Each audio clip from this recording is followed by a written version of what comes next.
Oui, Monsieur le Président, Madame la Présidente, chers collègues, Madame Marie-Amélie Le Fur, je connais votre volonté d'améliorer l'inclusion des personnes en situation de handicap dans toutes les sphères de la société.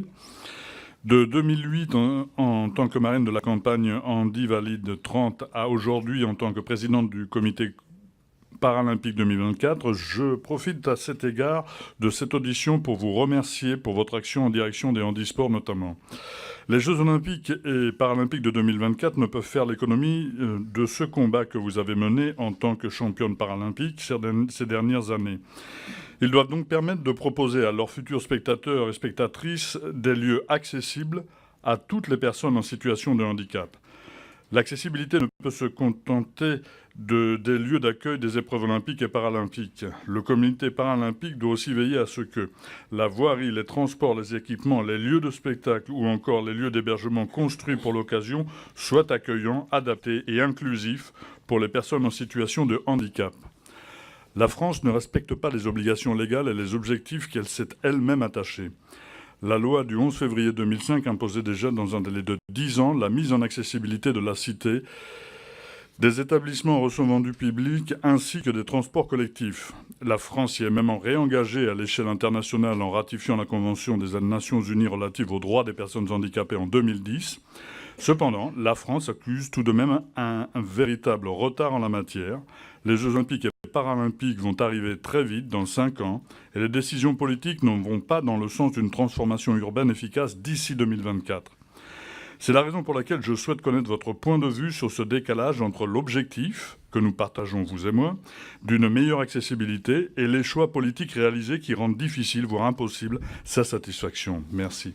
Parce que une des questions qui est revenue le plus souvent, c'est la question de l'accessibilité et notamment de l'accessibilité physique aux structures très largement et également lors des Jeux de Paris 2024.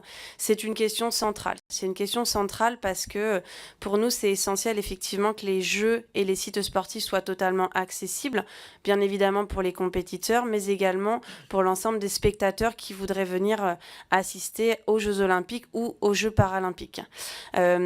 C'est un point sur lequel on relance et on challenge énormément à la fois le COJO et la Solidéo.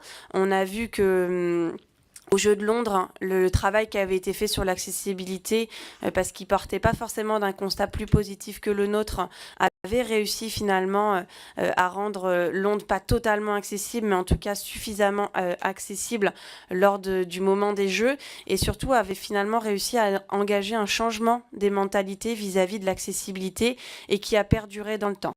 Donc au niveau de la durabilité, on sait que si pour 2024, on commence finalement à changer la réflexion vis-à-vis de l'accessibilité, qu'on commence à changer la façon dont on considère l'accessibilité à la fois dans des projets anciens et des projets nouveaux, on ne sera pas 100% accessible en 2024, mais en tout cas, on peut commencer à réellement engager un changement des mentalités qui servira par la suite.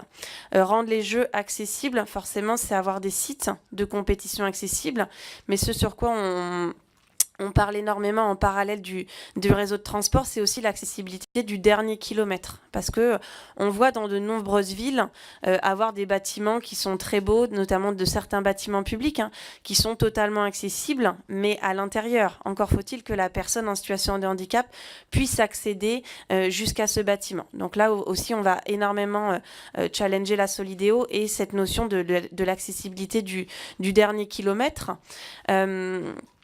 Là aussi, on a beaucoup d'attentes, c'est voir l'accessibilité à un sens un petit peu plus large que l'accessibilité physique. C'est-à-dire que pouvoir accéder à l'enceinte sportive ne suffit pas seulement à vivre l'expérience sportive. Et là où vraiment on a énormément d'attentes, c'est finalement sur le positionnement des personnes en situation de handicap dans les stades, de faire en sorte que quel que soit le handicap dont la personne est atteinte, qu'ils puissent vivre à 100% l'expérience l'expérience sportive. Et ça, on est convaincu qu'au travers des innovations, des nouvelles technologies, on peut vraiment révolutionner le spectacle sportif en situation de handicap pour ces Jeux de Paris 2024. Et comme on est... moi, j'ai tendance à être... on me dit souvent que je suis quelqu'un de très positive, donc je vais continuer à l'être, mais je suis aussi réaliste qu'on n'arrivera pas à rendre totalement accessible Paris d'ici 2024. Donc l'idée, c'est aussi de se challenger au travers de nouvelles formes de mobilité qui permettraient au moment des Jeux finalement de redonner une autonomie, de favoriser l'autonomie et le déplacement des personnes en situation de handicap sur Paris, mais également sur l'ensemble de notre territoire par la suite.